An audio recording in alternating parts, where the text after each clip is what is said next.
It's a great privilege to have Professor Des Hall, who's well known to many of you, and also Dr. Nicholas Farrelly. I don't know Nick so well, but I've known Des for a very long time. I remember working with Des on some issues when I was in Foreign Affairs at least 25 or even maybe 30 years ago.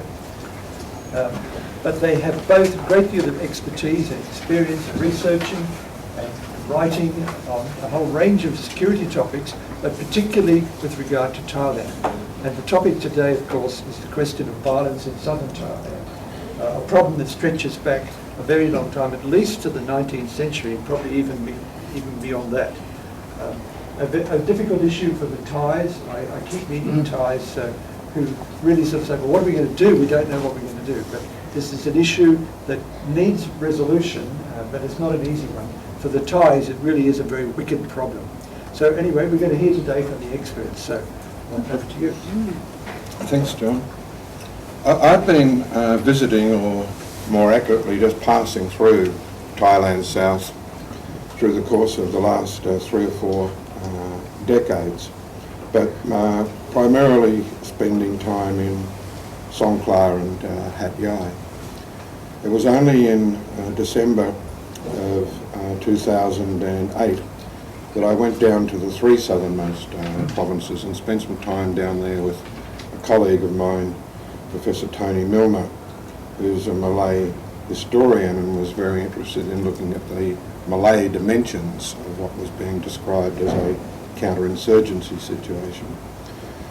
I was struck by several things on that first visit. It did not look at all to me like the sort of civil wars and insurgency and counterinsurgency campaigns that I'd visited and watched pretty closely anywhere in this region over past decades. And so in the past 3 years, 2009, 10, 11, and indeed already several times this year, I've spent substantial periods in the south visiting areas where the most violence has been occurring, trying to get a better understanding that goes beyond just simply Malay separatists or Muslim insurgents. I have come round to thinking there's many other dynamics there which are not just more complex, but in some ways more interesting, and certainly demand different policy responses. And in the course of that, I've been talking at great length with Nick about what all this means in contexts, in argument, given his rather deeper knowledge of Thai studies than I have.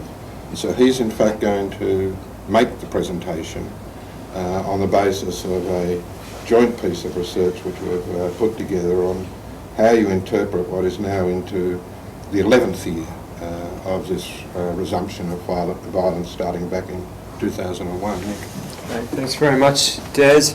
It's a great privilege for the two of us to be invited to speak to you on what is, I understand, quite an auspicious occasion for the Australian Institute of International Affairs here in Canberra. We have a brand new president, and we very much hope to get everything off to an excellent start. Our topic for this afternoon is violence in southernmost Thailand: who, what, where and why. And to take you away from a somewhat unsatisfactory August afternoon here in Canberra, just imagine southern Thailand. Quick show of hands, who's been to southern Thailand? I'm talking Phuket, Koh Samui, all those good places. Yeah, about half the room. I figured it'd be as much. Southern Thailand, paradise on earth. But the Thais have a question in mind, and the question is, who lit the southern fire? And when the Thais, speaking Thai, try to understand what's going on in their society in its southernmost provinces over the past decade or so, they refer to the Phai Thai, the southern fire. And the question on everybody's lips is, who lit it, and what can Thai society do about it? The violence that we're talking about this afternoon tracks back to about 2001. It's violence that's seen more than 5,000 people killed and more than 10,000 maimed, many horrifically. A A large number of those who've been killed are soldiers, police or paramilitaries. And we'll come back to those three categories again and again in this afternoon's presentation. So it's worth emphasising right up front that many of them have been killed. And Thai security officials, when they're asked to explain this contradiction between southern Thai paradise on the one hand and the abject horror of this violence in the three southernmost provinces, they really struggle. They struggle to come up with explanations for what the Thais tend to refer to the incidents which are not security related. And this idea of incidents which are not security related is a particularly potent one. And to try to come to grips with this, as Des indicated, we had a piece published in Security Challenges earlier this year titled Interpreting 10 Years of Violence in Thailand's Deep South.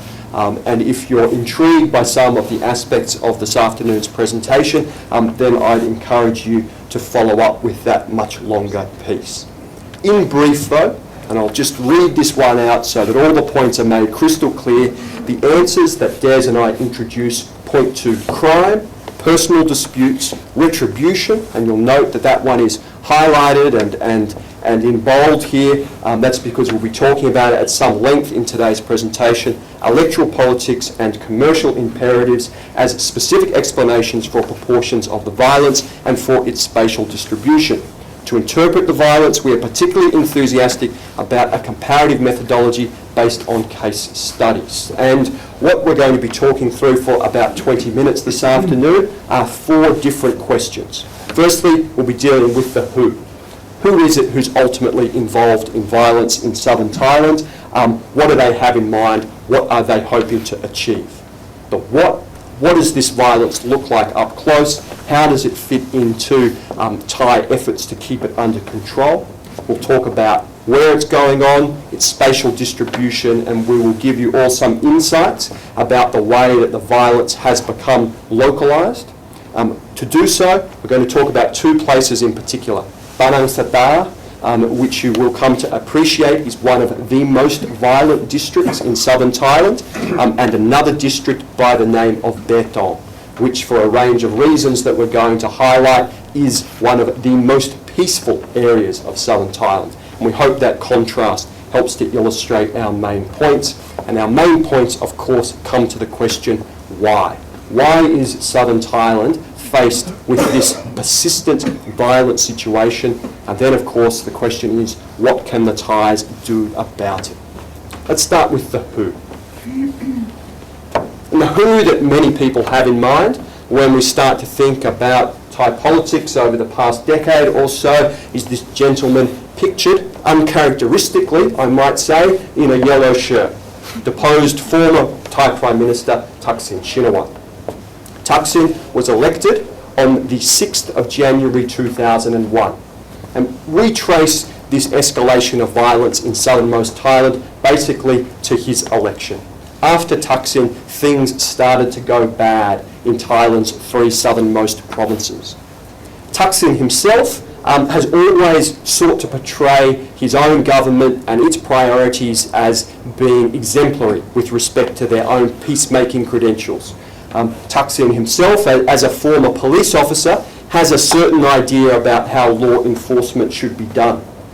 And when I went back once upon a time to look at former Thai Prime Minister Thaksin's PhD thesis, I found on the very first page a line which I think we need to bear in mind if we're hoping to understand this violence in southernmost Thailand. And it says, the very first line of former Prime Minister Thaksin's PhD thesis, violations of the rule of law by criminal justice practitioners permeate into the entire criminal justice system. This is former Prime Minister Thaksin, a man who has a record which perhaps is the definition of checkered and unsavoury, putting it out there right back in 1979 that he understood the link between law enforcement practitioners and crime. Another key element of this story is the role of Thailand's fundamental institutions. They are, of course, nation, religion, and king, and perhaps best summed up in this kind of image here.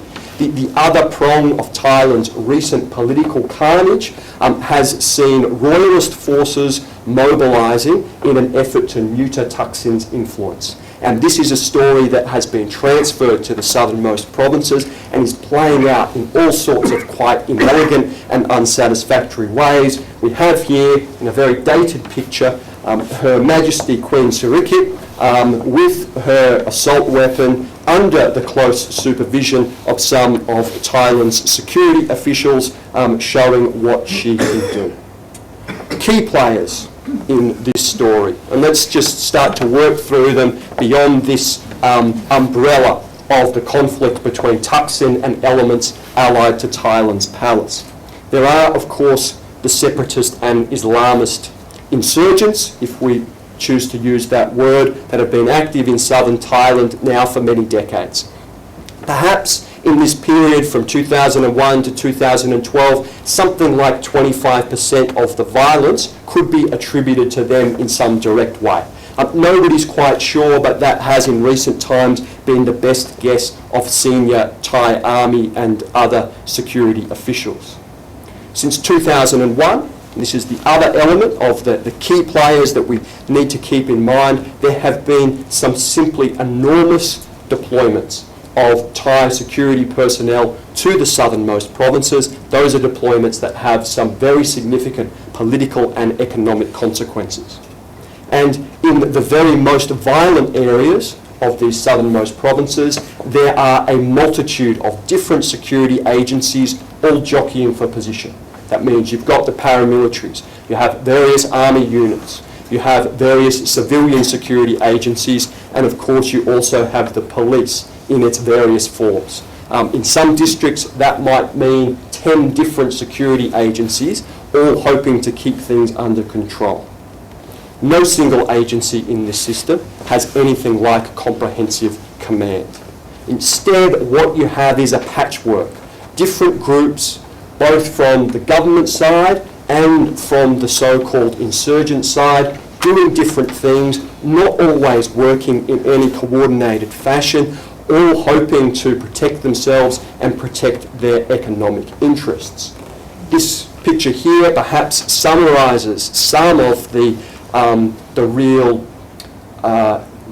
awkward and unsatisfactory elements of trying to determine who is who. Not everybody's wearing a uniform. In this case here, you've got a bunch of armed men, all of whom pay their loyalties to a Border Patrol Police commander, but there's only one of them there that you would suggest is really looking the part, and on many occasions there are plenty of different groups swirling around in this violent scene, many of whom are hard to differentiate.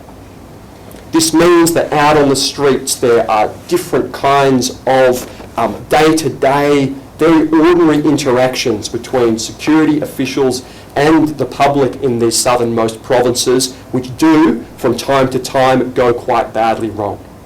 It's a situation where women have been increasingly deployed on the Thai government side to ensure that peace and order is maintained.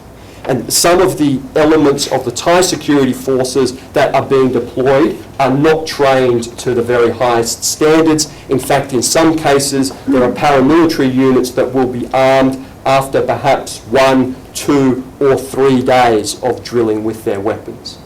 This is a situation which has led, under some circumstances at least, to all the sorts of obvious outcomes. This brings me to the second element, the what. What is the violence in southernmost Thailand? And the first thing to bear in mind here is that this is not a general phenomenon of southern Thailand. There are 14 provinces in southern Thailand. There are only 3 that are genuinely insurgent, violent, hot. The southern fire is not something that has spread the length and breadth of the south. It has remained relatively localised. And with this, Des and I will be talking about one particular area in the southernmost portion of Yala province, and these are the districts of Banang Sata and Betong. And we'll be hoping to give you some inkling of exactly how the violence in these particular areas has been playing out. We do, as ever, need to struggle with the various numbers that are involved.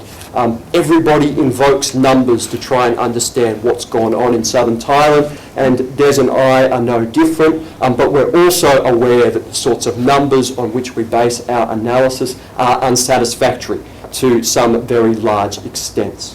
When we look at the long-term trend, this is the number of casualties by month in the period 2004 to 2011. You get some impression that it's just been bouncing around. Is there any rhyme or reason to the number of casualties in any particular month? On occasions there is, at other times it's very difficult to discern any obvious pattern. When we take another summary here of those who've ended up killed and injured over the past many years, we can see that there have been some serious spikes, and in particular there have been spikes in the number of fatalities. There were some periods back in 2004 when the number of fatalities went right through the roof, but since then it's remained relatively stable, which should, I think, encourage us to ask some tough questions about exactly what this violence in southern Thailand is all about. Is this an insurgency, as perhaps we understand it in other contexts? You already heard from Des that when he first got seriously interested in southern Thailand, it didn't feel quite like the other civil war situations that he knows so well. So what is this violence in southern Thailand, and more importantly, where is it going on? I've already said that it's not a general phenomenon of southern Thailand, and in fact there are really three provinces where most of the violence has occurred, and if you put into the mix a fourth province, Songkhla province, where there has been some violence over the past decade, you can see that the number of violent incidents is very low indeed. But there are three provinces, Yala, Pattani and Narathiwat, where violence has been a very persistent phenomenon. Within those provinces, though, there are certain districts where violence has been that much more concentrated. And we're going to be talking about the one that's on the very far side of this particular illustration, Banang Satar in Yala. And Banang Satar is the district slightly to the north, and Betong is the one there to the south. So we've got Banang Satar and Betong. And we'll talk you through the question of where is the violence in southernmost Thailand based on a comparison of these two different districts. Let's start with Banang Satar, and my subtitle for this element of today's presentation is Retribution Dynamics. And in the paper that Des and I produced this year for Security Challenges, we have a very extensive table where we set out the retribution dynamics relevant to any discussion of violence in Banang Satar district.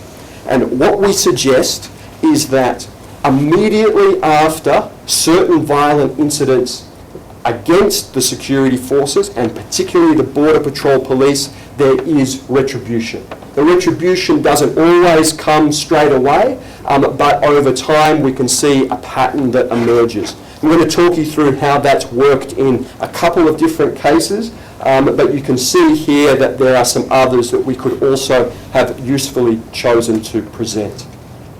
Retribution happens by and large by men wearing masks. And those who have studied very closely the ways that the Thai security forces have gone about trying to keep this civil conflict under control have come to an understanding that deniability has been crucial.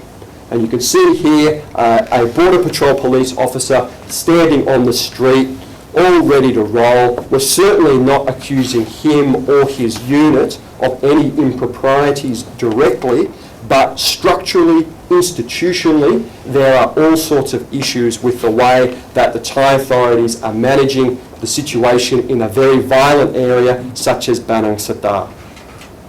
One of those incidents occurred way back in 2004 when a Border Patrol Police sergeant by the name of Prawet Wongsawat was killed right here at the school where he worked in Tanto district, just across the border from Banang Satar district. And you can see Des here posing for a picture with the staff of this school. What's interesting, I think, to perhaps many of you in the room, is that the staff of this school wear Border Patrol Police uniforms. This is a Border Patrol Police school, and in Thailand, in particular, in the most dangerous and difficult assignments, the education system, particularly at the primary school level, is run by elements of the security forces. And so the school here is not only an educational provider, it's a provider of security as well. And there was a sergeant killed way back in 2004 who, at least according to the analysis that Des and I have been able to put together, seemed to be the catalyst for all the retribution that has followed. Banang Satar is one of these areas where you have about 9 different Thai security agencies in the mix, all jockeying for position, all trying to do their thing. One of those elements was led for a time by one police captain, Toranit Sisu. Incredibly clever, brave, impressive young guy, leading what is arguably the most disciplined element of Thailand's security forces, one of the companies in the police aerial reinforcement unit, a police commando basically, a chap tasked with all of the toughest work required in southern Thailand.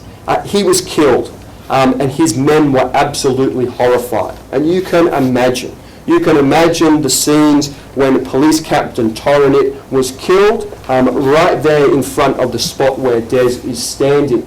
His men couldn't leave that situation to rest, and then over the months and indeed the years ahead, there were efforts to go after those who had been involved in Police Captain Toranit's death.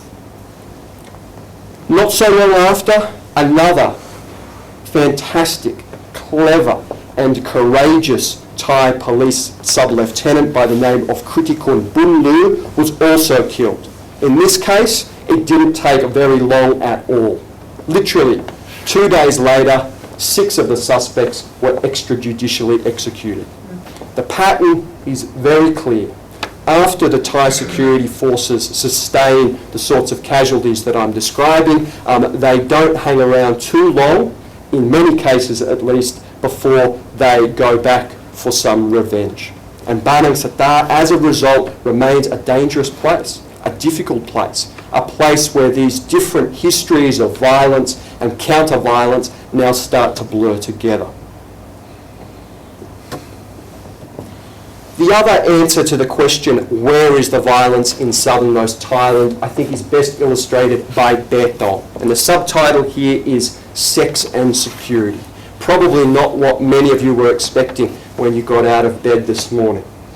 Betong, Sex and Security, a beautiful part of southernmost Thailand, stretching right down into areas where the border wiggles around Malaysia, right down there hugging that part of the Malay Peninsula that Thailand and Malaysia share. And Betong has now become a very prosperous place. A very prosperous place where all sorts of business can be undertaken.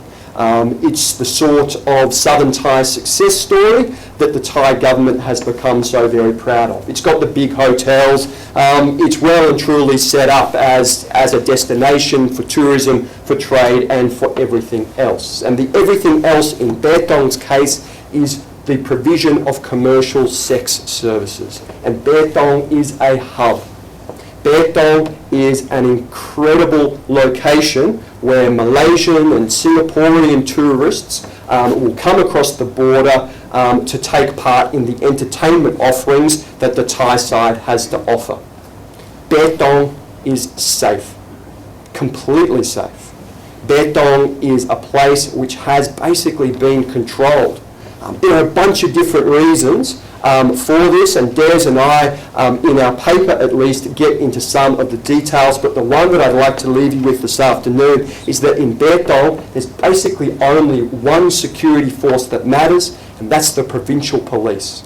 It's not the Border Patrol Police, it's not the cavalry units, it's not the civilian intelligence agencies, it is the provincial police. And here they are sitting right there on a street corner where all of the commercial sexual services action goes on, basically taking it easy, looking after business, making sure that everything continues to run smoothly. Des and I have no evidence about the sorts of payoffs that are probably involved, but we imagine that Betong is one of the districts in southernmost Thailand where the insurgents, or whoever they may be, have been encouraged to very much give it a miss. Betong, as I said, is safe. Which brings Des and I to the why. Why is this all going on in southern Thailand, and how perhaps can we understand it? I think the first explanation is an economic one. The economics of southern Thailand have changed through this decade of insurgency, counter-insurgency, and everything else that goes with it.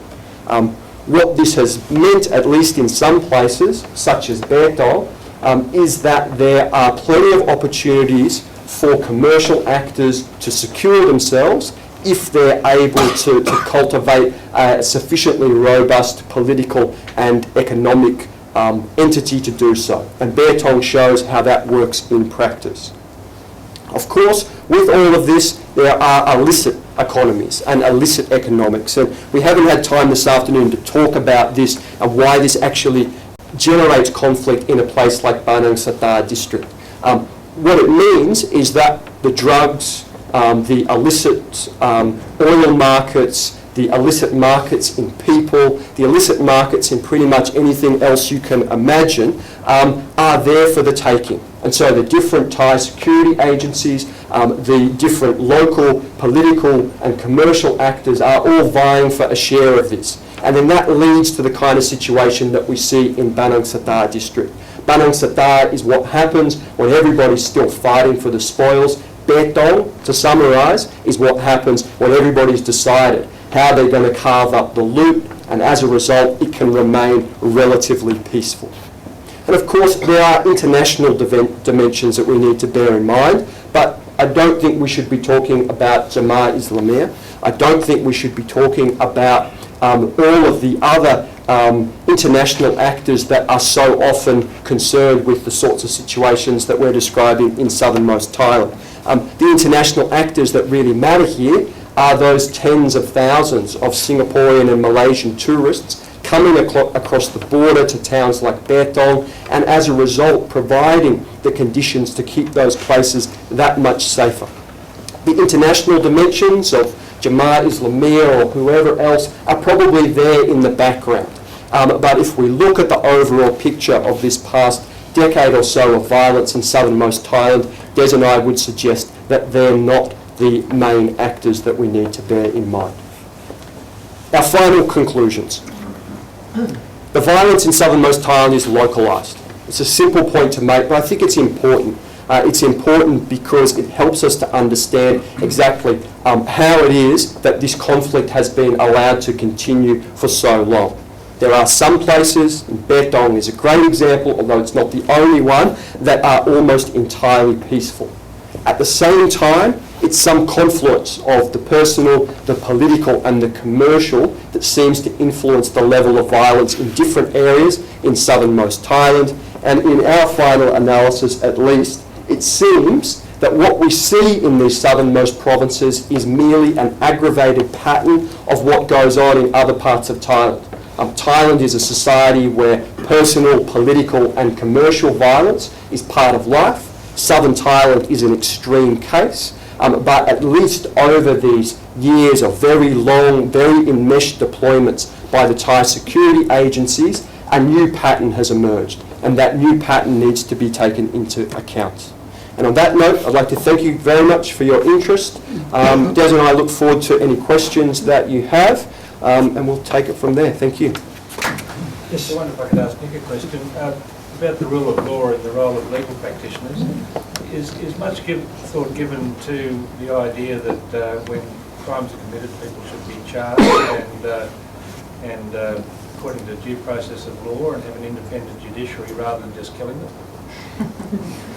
Excellent question to kick us off. Thank you for that. Certainly there's plenty of talk that tilts in that direction, and there are those in Thai society who are working day in and day out to ensure that the sorts of abuses that have gone on in southernmost Thailand cannot be perpetrated in future. Although right now, with so many other really meaty political issues, legal issues and all the rest, there isn't so much appetite in Thai society to be taking this particular bull by the horns, and that means that plenty of things do slip through, and I anticipate that'll remain the case for some years to come. This question here, Heath. You mentioned Thaksin Shinawatra earlier in the speech and made some allusions there perhaps about his role, but can you tell us a bit more about what his role is today? So Thaksin Shinawatra is, as you all know, a long-term exile. He hasn't been regularly in Thailand since the 19th of September 2006. His sister, though, is the Prime Minister of Thailand and has been for just over a year now. As best outside observers understand it, Prime Minister Yingluck continues to take a great deal of advice from her brother. They ran on an explicit campaign of Thaksin doing the thinking on behalf of the Pheu Thai party, and so I imagine that Yingluck day in, day out gets advice from Thaksin on pretty much everything, to include the South. Thaksin himself has some ambition to return to Thailand, and if that was to be the case, I imagine part of his pitch to the Thai people would be, I'm the one to sort out southern Thailand once and for all, but his track record is pretty patchy, and there are plenty of people who are otherwise quite sympathetic to him and his political activities, who consider how he managed the South to be very unsatisfactory and perhaps the genesis of everything that's come since. Can I just add a little bit to that, just in terms, first of all, in terms of the 10-year history of this, that it was back in the Thaksin period when several of the institutions responsible for security and particularly for consultations at public levels were disbanded by the Thaksin government. And those that involved essentially military arms of various sorts were withdrawn and authority given to the police, who first of all were unable to cope with violence of this dimension, but secondly, and most certainly in that period around 2001, 2, 3 and 4, were probably responsible for a very large proportion of the violence of the killings. That if you examine closely the killings in that period, they were, a large proportion of them were police and Tahan Pram, the paramilitary army. And it wasn't just that they were both being targets of some third party, they were killing each other in terms of gaining access and control over some of the criminal activities in the South. When Nick showed the graph of violence, and it's got these ups and downs but has been basically steady, he said that sometimes there's these little ups and downs that you can actually put explanations to. One interesting one is that the highest number of killings takes place in the immediate lead up to the 2007 election. And it does look like some evidence, can't be proven, but that Thaksin and his supporters were perhaps encouraging the violence for political reasons during that period. For example, there is some evidence, again one doesn't know how far to take it, but that some of those responsible for the violence in Bangkok in 2010, the black shirts who were working with the red shirts, had also been involved in some of the killings down south. General Katia, who was looking after security basically for the red shirts, some of his boys had been down there on occasions when some of the killings had been quite high. So we don't really know what direct role Thaksin played, but stirring up the violence there is certainly not beyond the sorts of things which he would do. Thanks, John. Thanks for the presentation. It's excellent. In a sense, Des has answered my question. I was looking for what was the connection, which you mentioned but didn't link, to the Thaksin becoming Prime Minister and the acceleration of violence, or so it seemed. And we've heard that, well, that would be beyond him to help himself politically. Maybe the second part of my question, though, is why those three provinces in particular, or those three areas in particular? You've got this extraordinary, enormous amount of violence, which isn't general. Are there connections there he could manipulate to increase the violence? Is there something going on there we don't know about? Has it got to do with centre periphery issues? Is it so decentralised a situation that strong warlords, or whatever we might want to call them, can run their shop according to their own rules? Why those three particular provinces, areas? It's a long way from Bangkok, that's the first reason. So that this is the far periphery. Second is it's culturally and linguistically distinctive. There are plenty of people in southern Thailand who've never had much stomach for being part of the Thai state, forced into a Thai-speaking Buddhist polity. And the next reason that as we go down the long list of why those three, is that Southernmost Thailand has for a long time been the stronghold of the Democrat Party. That's across the 14 provinces, not just those three. But as Thaksin worked to try and neuter some of the Democrat Party's success in elections in southern Thailand, he tried to reorganise local politics, put a lot of noses out of joint, and with that, the reorganisation of security officials that Des has touched on would be another factor.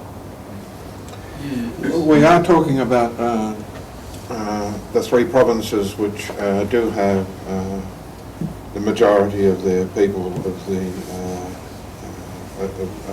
Islamic Muslim religion. Most of the casualties, as well as most of the perpetrators, are Muslims.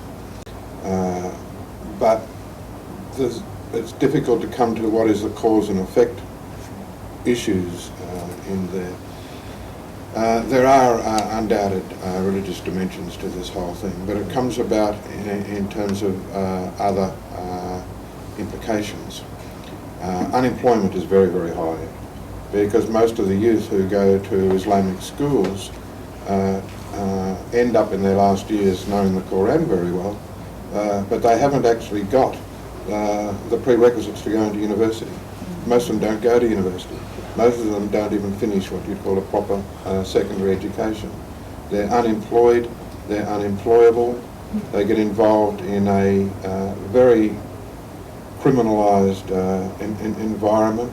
There are estimates that perhaps 20-25% of the total Thai economy, total Thai GNP, comes from illegal activities, black activities of one sort or the other. That proportion is even higher in those southernmost provinces. So you've got lots of young people, unemployed, sitting around on drugs, including a couple of special drugs that they have down south. I can't remember the name of the one, that's the tree one, that's the leaves that the so-called insurgents seem to favour.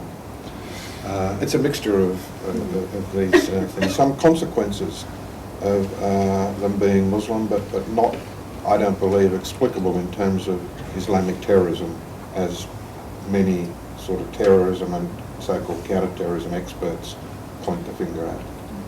Is there any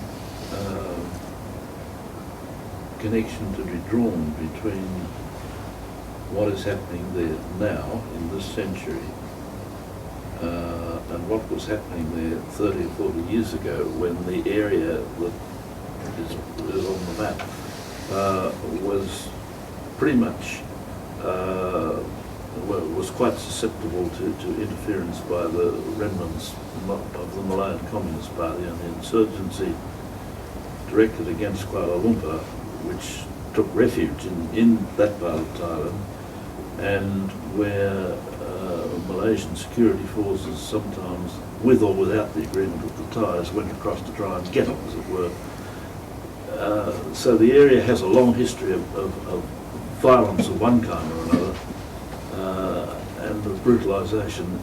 Is any of what is happening now a legacy of that, or is there no connection? There's a complete discontinuity between the old MCP days and what is happening CPM. now. Yeah, Bill. It's an issue which I started off exploring fairly closely when I first got involved in this. The struggle against the Communist Party of Thailand throughout the rest of the country through the second half of the 60s, 70s and into the 80s. Started a little bit later in the South, but then continued later in the South for several more years beyond when the CPT members had basically surrendered and accepted amnesty in the north and northeast. It continued for a while longer. And indeed, it's in many of these very areas. Betong, the other thing that tourists go there for, other than the sex services side of it, some tourists go there to actually look at the underground tunnels that the Communist Party of Malaysia had built there back in the 70s and 80s. But on the other hand, no, I don't believe that there is much of an actual legacy, because we had almost from about 84, 85 through to 2001, not a single killing of these Border Patrol police or these police. You went for a period of over 15 years, closer to a couple of decades. And when it comes again, when the police killings and all the other killings of security officials and by security officials start again in 2001 through that tax-in period, and then after January the 4th of 04, when most people date this resurgence of violence to the attack on the armoury. It's an entirely different character, and in many ways more complex than what that early CPT and CPM. I've been quite struck by what has been described today and how different it is from my own imaginings, which have it in them, as you started out, a belief that there's a legacy from MCP days and Jinping and all of that. But who is in fact still there. He was there. in Songkhla one day when I happened to be there. You were? He's still there. He was in Songkhla. Did he die after that? He was there about 3 years ago. Yeah. But in fact, those joint patrols by Malaysian Army and Thai Border Patrol Police still go on. And the photo with those guys in the odd uniforms, there's another photo we could have put up with that. I'd just come back from a whole day out with this new Malaysian border guard force and the Thai door-to-door on a joint patrol along that Betong area. They do joint patrols now all along there pretty continuously. That's interesting. Gentleman there, yes. Why does the Thai government have so many different security forces, and why don't they know about each other, and why don't they cooperate with each other? You know, what's going on at the top? It's got to be the $45 billion question. Thailand, for all sorts of quirky historical reasons, has not only inherited a bunch of different security agencies, but has seen fit to proliferate them decade in, decade out. They rarely get shut down. They sometimes go a bit stale and then they get revitalised. One of the reasons is that each of Thailand's most important ministries responsible for internal security will have its own forces at varying levels of professionalism, some of which can be used for the more deniable operations that might be required. In other cases, they're just a bit of extra muscle for political purposes. And so there are plenty of different reasons why the army, the police and the civilian authorities all want to maintain their own heavies to get various sorts of jobs done. Des has over the last couple of decades written a few quite wonderful books on various of these elements, and Des will tell us his argument on how this perhaps could be reformed. One additional reason to those that Nick said is that they're cheap. So that the army has its own paramilitary, Tahan Pran, the sword with the 3 lightning flashes that you saw displayed there, because they're half the price of the army, and as you get up into officer levels, even less. So the Ministry of Interior have at the provincial capital and district capital levels another one, and then as you get down into the village level, you get into others. They're relatively cheap in dollar terms, probably not that cheap in terms of consequences. when you think in the south now, the Chora Bor have been given 40,000 shotguns. Those shotguns, they are given 3 days training on. In fact, they're given 3 days training on everything from Thai law, law enforcement, the justice system, nation, religion, king, and then weapons instruction, so that the instruction they actually get on the shotguns, not just how to use them, but how to store them safely and all the rest, amounts probably to a few hours. Most of those shotguns disappear within certainly months, but in many cases weeks, days even. If it was just a counterinsurgency campaign that we're interested in other words, if this is a more traditional conventional insurgency, then the lessons which would inform us, enlighten us in terms of thinking what we might do would be different than when we have this very sort of melange of all sorts of factors and dynamics and security agencies involved in the South. One necessary starting point before you do anything, without even starting to read counterinsurgency literature, is to reform all these paramilitaries. In fact, get rid of most of them. I believe that Thailand, as it moves further into the century, should be trying to structure a security apparatus which is essentially a tripod. The army for external defence, a modern 21st century army, a thoroughly reformed police force looking after law enforcement, and the Border Patrol police, many of whom are on here, and who are the most professional, the most disciplined, the best organised, despite the fact that if one of them gets killed, they'll go off and make sure that everyone knows that 5 or 6 or 7 who were involved in the killing of them, no one kills them without retribution. But put them in responsible, by and large, for all of the border problems, and get rid of this myriad of paramilitaries who I see as more of the problems than the solution. Ian?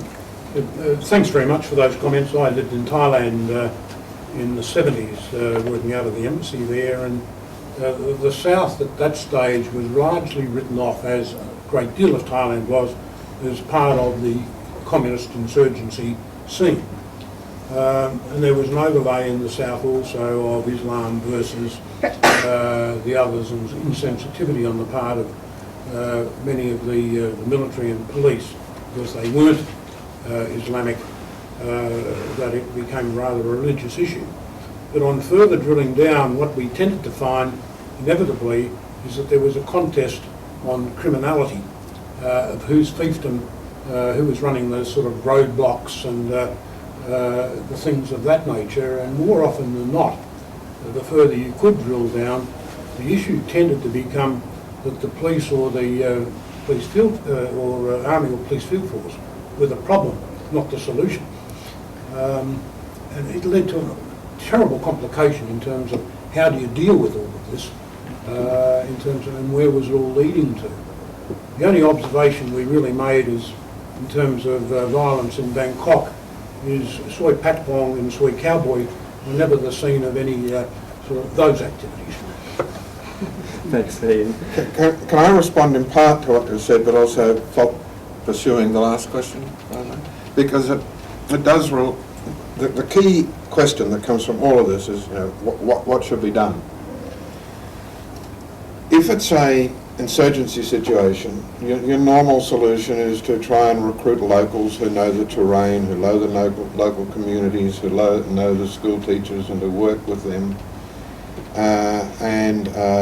That helps in provisions of intelligence, but also in coordination of operations at the ground level and all of the rest. That's your traditional counterinsurgency strategy. The Thais have been doing quite a bit of that. Local recruitment of Thai and Pran, local recruitment of some Border Patrol police, including some Muslims into the BPP, particularly at some of these BPP schools. But if in fact the cause of the violence is the whole complex, not just of militant Muslims, but militant Muslims allied with criminal groups who are making money out of drugs and gasoline and all the rest, and who are stirring up trouble because there's a lot of money coming into the south in terms of big army and police contracts for all of these infrastructure projects and things that they're doing. If the explanation is different, then recruiting locals doesn't help. What happens when you recruit these local Tahan Pran people is that it just empowers and strengthens one of the more brutal and nasty of these various contending security authorities. And when you take up the issue, yes, but they know the local community, they know who's doing what and what goes on in their local villages. That's true. But then they know it all too well to get allied with who's actually controlling the money making and the black market stuff in their local villages. And it doesn't take them very long before they just become the armed thugs for one or other of who's actually controlling things in their local villages. So until one gets an explanation in which you can attribute proportionally what violence is due to this factor, to this factor, to this factor, and this factor, and then tailor your solutions to addressing it across that whole complex dynamic, I think you come up with the wrong conclusions. You're just empowering another one of the nastiest of all of the groups down in the south. Would it matter very much if they never got on top of the problem, but just went on more or less as it is now? That's basically the Bangkok attitude. Yeah. Does it really matter? It matters to the 5,200 people, by and large random, who have been killed just to keep the level of violence simmering. Any questions? Is it an international? This better be the last question, but perhaps Des, you and Nick stay for a few minutes afterwards. Of course. Okay, but I'll be failing in my duty if we don't have the last questions. Thank you. I just wanted you to comment on or confirm on the minors that are being trafficked into the south for sexual servitude purposes. I understand there's a concentrated level of minors being trafficked from, for example, the Isan people, the Ubon area, particularly to the Sunhai Karat area, and how this affects, the tourism sex industry. Obviously, a lot more sex tourists are coming in, especially particularly from the Malaysia and Singapore area, and how that would impact then on the border control issues and all the rest of it. Yeah. By and large, the women who are coming into what is three main areas for these sexual services, Sungai Kolok, Betong, which we talked about, but Dan Nok now, which is by far the largest of them. There's between 4,000 and 4,500 women in Dan Nok. That's double the number in Betong and again greater than in Sungai Kolok. In Sungai Kolok, yes, many of the women are from Isan. Many of them, in fact, are from Laos, from Vientiane. In the other two places, by and large, they're Chinese Thai women from Chiang Mai, Chiang Rai area. They're all relatively young, but they are all, in fact, above age. They're, by and large, as you see from photos, sort of 18 to mid-20s. It's a money-making exercise. These are voluntary engaged in this business. There have been a couple of instances in Betong, for example, where one of the managers of one of these places brought some Vietnamese girls in against their will. They were handcuffed to beds and things. The police soon put a stop to that, the police in Betong, not so much because they really objected to it, because it was in competition to all of their other shops that they're running there. The amount of money that's involved, there's about a minimum of 1,000, of 1 million men coming into these three places each year. They're spending on average about $1,000. That's $3 billion US coming into these three places, two of which can only be reached after driving through the jungle for several hours. You drive through the jungle, mountain scene, and you come across this incredible city with these new hotels and money everywhere, which is basically why the police have stepped in and say, no one sets up a bomb here. No one kills a single security person here. They've got the Russian girls in that big hotel that we saw on Nick's slides, controlled by Russian mafia working hand in hand with those police. They've got their own way there of making sure that there's no violence. Okay, I'm sorry to have to cut off the questions, but it's after 2 o'clock and we don't finish soon. I know some people have got to get back to other appointments and meetings. Des and Nick, I'd like to thank you on behalf of the branch for a very stimulating presentation. I'd always thought violence in southern Thailand was more sort of oriented towards sort of ethno-nationalist reasons, but you've opened a whole new sort of area for me to think about, and I appreciate that. And I'll ask the branch members to show their appreciation for your presence here today in the usual way.